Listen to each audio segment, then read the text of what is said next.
তো বন্ধুরা, আজকে রান্না করব নিরামিষ বাঁধাকপি। এখন কেটে নিচ্ছি, তো দেখতে থাকুন। এবারে বাঁধাকপিটা সেদ্ধ বসাচ্ছি। তো এবারে একটু জল দিয়ে দিচ্ছি, সেদ্ধ বসাবো। একটু নুন, বাঁধাকপিটা ভাপ দিয়ে নিয়েছি।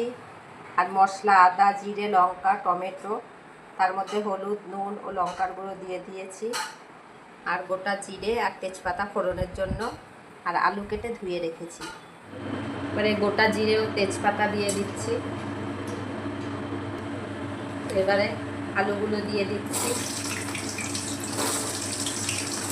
আলুগুলো ভেজে নেব।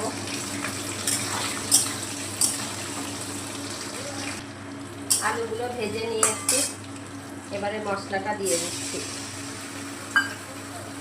এবারে ভালো করে কিছুক্ষণ কষিয়ে নেব।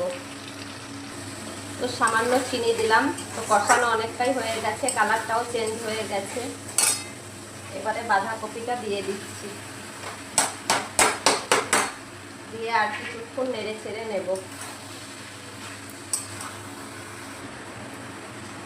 তো নেড়ে চেড়ে নিয়েছি, এবারে একটু জল দিয়ে দেব।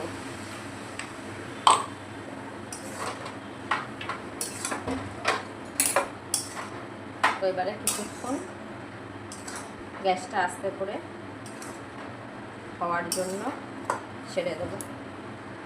তো এবারে একটু নেড়ে ছেড়ে নেব, অনেকটাই নরম হয়ে এসছে,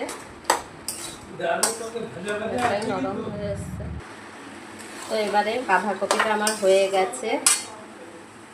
বাদাম আমি ভেজে রেখেছিলাম, ওই বাদামগুলো দিয়ে দিচ্ছি, কারণ নিরামিষের দিনে একটু বাদাম না দিলে ভালো লাগে না খেতে।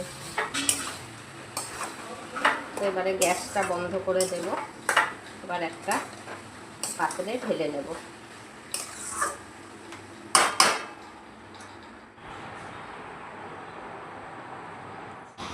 তো আমার এই বাঁধাকপি রান্নার ভিডিওটি যদি ভালো লাগে, সাবস্ক্রাইব করে পাশে থাকবেন।